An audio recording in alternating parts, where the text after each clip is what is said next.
Hi, everyone. Judge Andrew Napolitano here for Judging Freedom.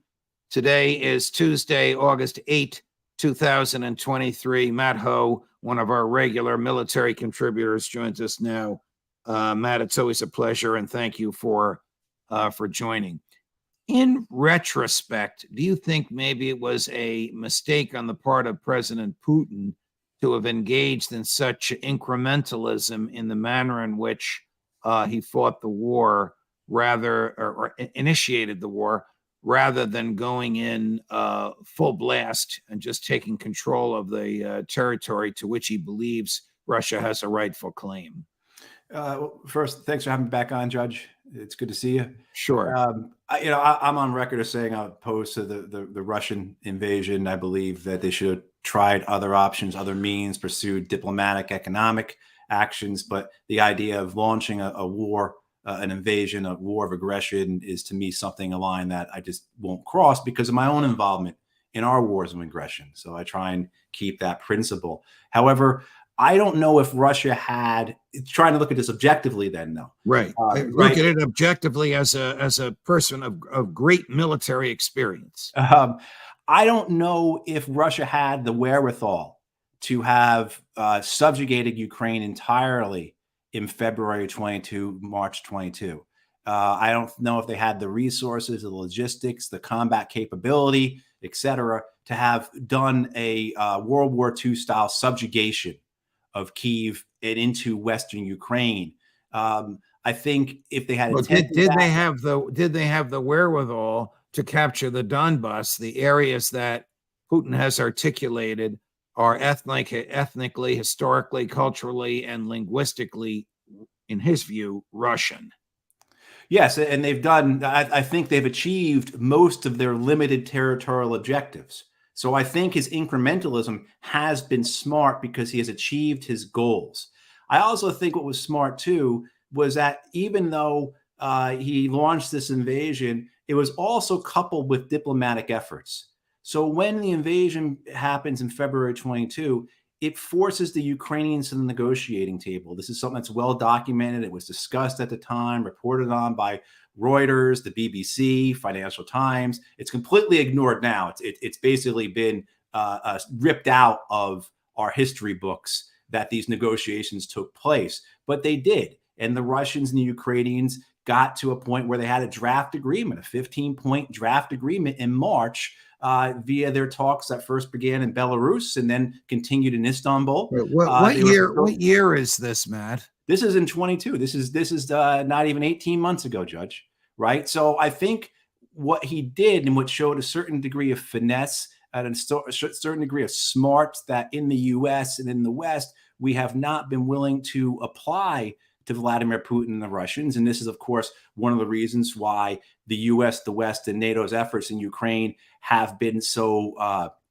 have fallen so short, is because we haven't had proper respect for an adversary. It doesn't mean you have to like them. Doesn't mean you have to agree with them. Doesn't have to mean that you're cheerleading for them, that you're some type of apologist for them. It means that you understand and respect them. You're not just using strategic empathy, but you're also doing what literally every military guru, for lack of a better term, throughout the centuries has said to do. It's one of the first things that you're taught as a young Marine or Army officer is to put yourself in the shoes of the enemy. So if you build a defense, the first thing you're supposed to do is go out and look at your position from the perspective of the enemy. How would you attack your own position? Right. I mean, and this is something that has been one of the harbingers why it was predictable that the Ukrainian counteroffensive was going to fail, why the NATO efforts, the U.S. efforts in Ukraine were going to fail, why the economic sanctions were not going to force a Russian collapse, because the Americans, the Europeans just simply refused to respectfully apply any type of wisdom, intelligence, or evidence-based thought process to their actions in Ukraine. You are being candid, intellectually honest, and charitable. Why do I say charitable? Because your colleagues, former intelligence and former military who come on the show, say it's because the CIA told Joe Biden what they thought he wanted to hear, rather than the facts and reality that agents on the ground were delivering up to their bosses.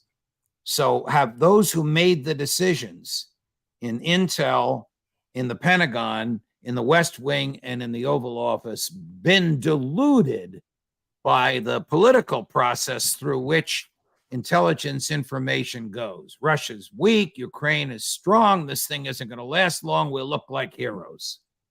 I think it's a mixture of both. Look, when I resigned from Afghanistan in 2000, my position with the State Department of Afghanistan in 2009, I had to go and I had to be interviewed by the President's Intelligence Advisory Board, which at that point was led by Chuck Hagel and David Boren, who were both had been previous chairs of the Senate Intelligence Committee, and we're now at universities. Hagel at Georgetown, Boren at Oklahoma. Both moderate senators, one a moderate Correct. Democrat, the other a moderate Republican. Correct. And what they said to me, why they brought me in, why I had to give this testimony, was they said, you know what? We're looking at what you're saying about Afghanistan.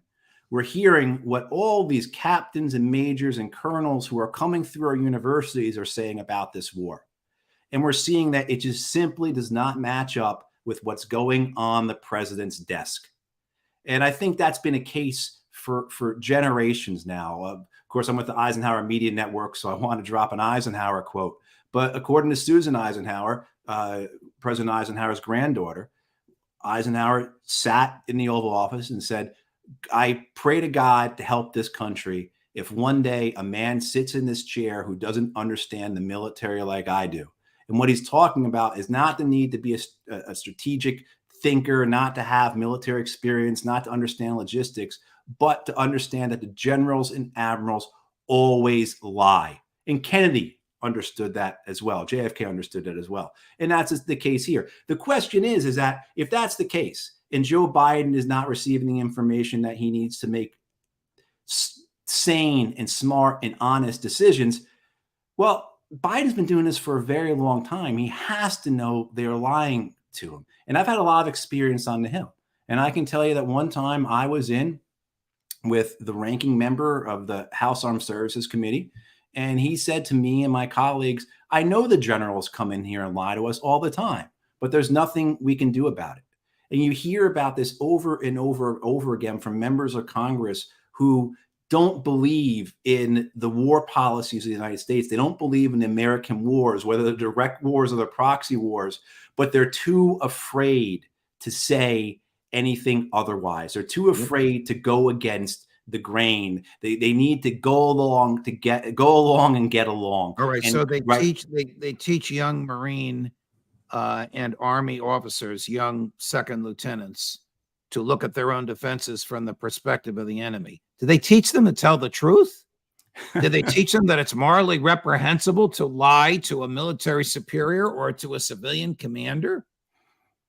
Yeah, you have this issue. You have this reality that the United States military has a culture of lying.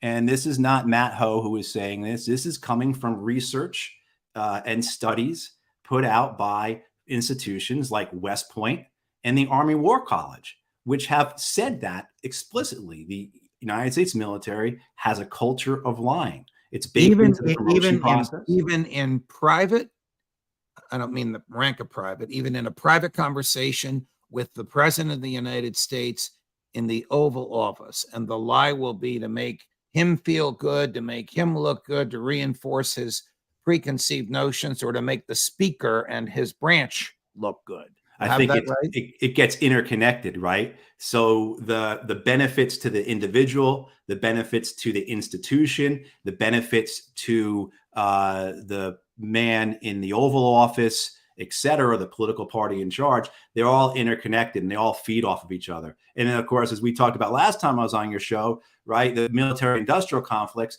what's the benefit to that general or admiral when they retire? Right. Are they going to be a yes man? Are they going to be a sycophant? Are they going to get onto that board of directors at Lockheed or Raytheon and then start to make really good money? And the really insidious, gross thing about this, Judge, is that when you talk to some of these people about this, they feel like that's what's owed them. They feel they deserve that big money. right? They So, feel it's their turn. So this idea somehow military service as service is just such a fake and fraudulent concept as it's carried out by the senior leadership within the Pentagon. and I would imagine that if the faculty at West Point were listening to you now and then commenting privately on what you were saying, they'd all agree. They would agree. They would agree. And again, you can go and it's not just West Point, but the Army War College and other institutions have noted this, have put out papers about the willingness, the way that lying, the mendacity, is the foundation for how the U.S. military operates. And whether this is about whether a weapons system is going to work, right? Whether the F-35, it's going to cost almost $2 trillion when all is said and done, is ever actually going to be able to fly a mission, right? Whether or not the new $15 billion aircraft carriers will ever be able to launch a plane. So whether the weapons purchases, whether it's about how well the wars are going, whether or not these wars are continuing to be worth fighting, whether there's any chance or if it's whether it's the military evaluation of how the war is going to turn out. I mean, remember this, they're blaming the document release only on this one kid, Jack Teixeira, the National Guardsman from Massachusetts. There were probably others involved senior to him, but whatever. The documents made it unambiguously clear that the Pentagon was of the view that Ukraine would have no air defenses by June and couldn't survive much longer. That document was prepared in the Office of the Joint Chiefs of Staff for the Secretary of Defense. The Secretary of Defense is a former member of the board of Raytheon, and before that retired as a four-star general. You get the picture, you know what I'm talking about. Right. 2 weeks before the document came out, and after he saw the document, he testified under oath to Senator Roger Wicker, interrogating him on the Senate Foreign Relations Committee or Armed Services Committee, I think it was, and said Ukraine is going to win. That should be prosecuted. That's lying under oath. That's misleading Congress, and that's doing so in an environment where, as a result of those lies, human beings, Russian boys and Ukrainian boys, will die. Right.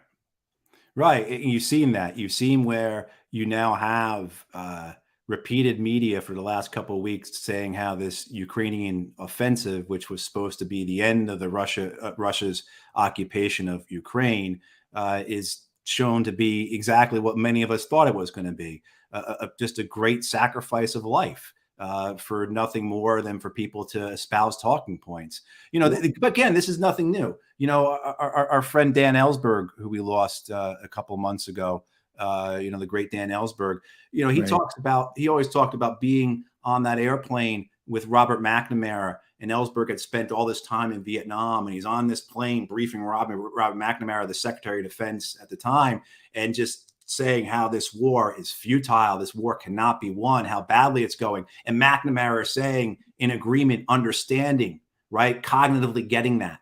And then as soon as he steps off the plane, the reporters are all there. The war is going well. Progress is at hand. We're winning. I mean, this is the story we saw all throughout our wars in Iraq and Afghanistan. One of your colleagues on this show, career CIA Phil Giraldi, who will be on with us tomorrow, famously told George W. Bush in the Oval Office, Saddam Hussein does not have any weapons of mass destruction. That is an absolute truth. George W. Bush threw him out, and 2 days later announced to the country that Saddam Hussein had weapons of mass destruction. I'm assuming somebody else spoke to President Bush who was not as honest as Phil Giraldi, and the president was basing what he believed to be true on that lie. Correct. I mean, and that's the history of the Iraq War. Is a war that was just completely built upon a sandcastle of a lie. The house of cards of that war was the first layer was the lies that created it and then enabled it and then sustained it. And the same with the war in Afghanistan as well, particularly once you get into the surge where you have President Obama putting in a 250,000 man army, 100,000 U.S. troops, 40,000 NATO troops, 100,000 contractors into the Hindu Kush, the graveyard of empires. And so, let alone the historical evidence that this war wasn't going to work, but pretty much everyone you talk to in confidence. Look, when I resigned and the Washington Post made a big deal about my resignation, and I was a front page above the fold, like 3,000 word piece on me, I said to the reporter, I said to Karen DeYoung, who wrote the story, why did you write this story? And she said, because everyone I talked to at the Pentagon, at the CIA, at the State Department, at the NSC, et cetera, they all agreed with you. They all agreed that the war could not be won. But they all go along with it, right? They all go along with it because it's best for them.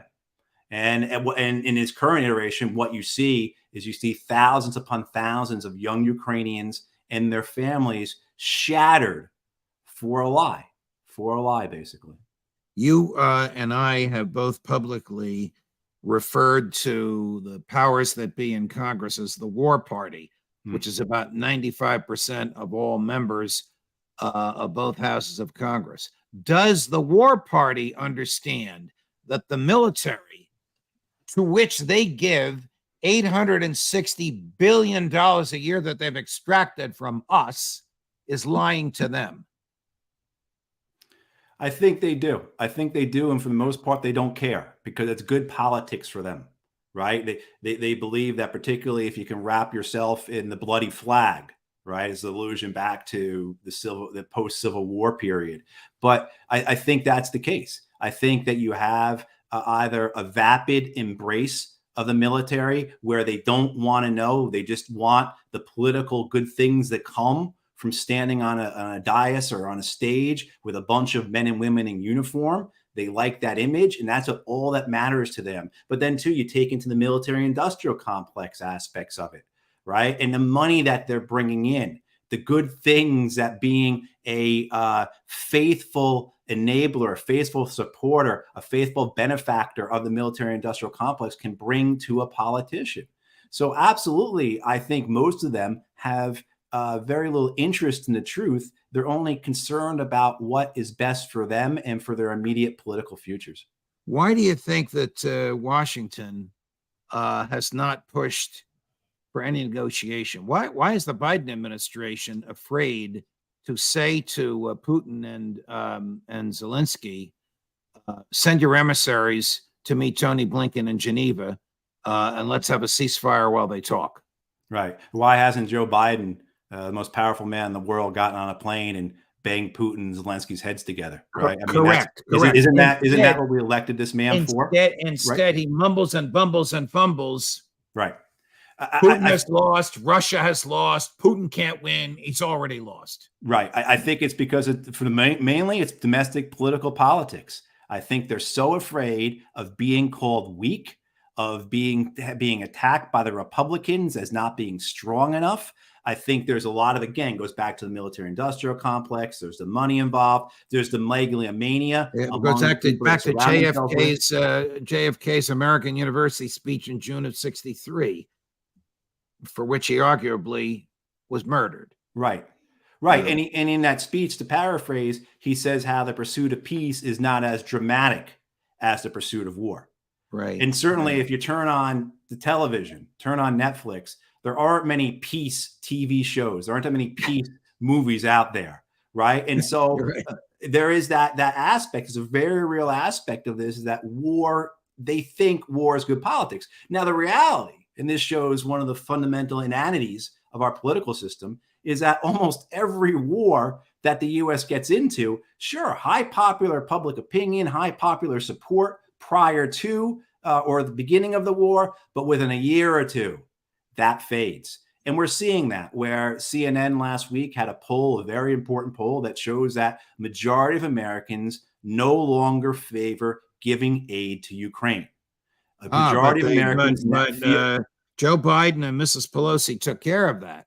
Right. Joe has you know this. He has a blank check for $113 billion. We don't even know how much of it he spent because the Pentagon keeps finding billion-dollar accounting errors, somewhere between 45 and 68, but he's still got another 40 or 50 billion to spend. That's plenty to spend between now and election day 2024. Well, they are running out supposedly, and the thought was that they would have already come back to ask for more money. but that's becoming politically difficult for them. 55% of Americans say they do not want to see any more aid going to Ukraine.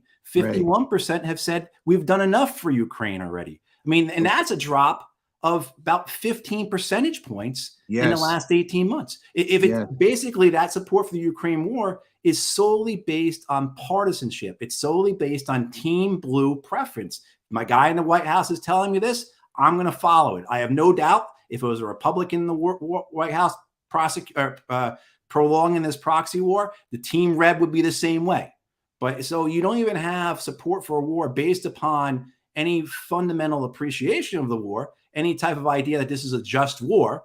That whole phrase is a disgusting thing anyway. However, you have it based upon partisanship. What is best? What does my team say I should support? And that's what you see in the polling right now. Support for Ukraine. What would members of Congress do if you were to testify before them, along with Doug McGregor and Scott Ritter and Larry Johnson and Ray McGovern and Phil Giraldi, similar to what you're saying now? I'm sure they would ask us how we got in there. And then the other thing would be, as we were sort of saying before, Judge, they look at us, and I've had this experience. I mean, I used to be on the Hill all the time saying these sorts of things about the war in Afghanistan, the war in Libya, the war in Syria.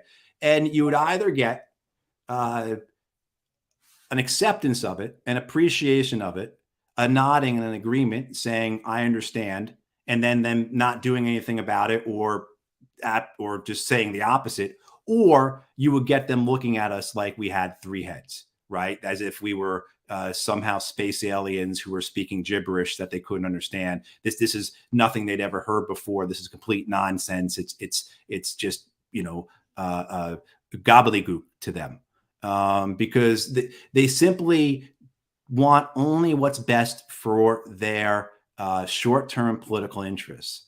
And until that changes, until the White House says, or Leader McConnell says, you can change on this, they won't do it. I mean, that's how tightly controlled this war policy is. It all goes back to domestic political politics. Matt Ho, always a pleasure, my dear friend. I had a lot of other things to talk to you about, but we'll do it. We'll do it the next time. You've just presented a brilliant and powerful argument on intellectual honesty and the way the government really works. And I know that my audience deeply and profoundly appreciates it as much as I do. We'll see you again soon. Thanks, Judge. Okay, my friends. Judge Napolitano Moores, we get it. Like and subscribe if you like what you saw. Tell a friend, tell many friends, tell your relatives. Our goal is 250,000 subscriptions by Christmas. We're up to 190 or close to it already. Phil Giraldi on all of this tomorrow, Scott Ritter before the week is out. Judge Napolitano for Judging Freedom.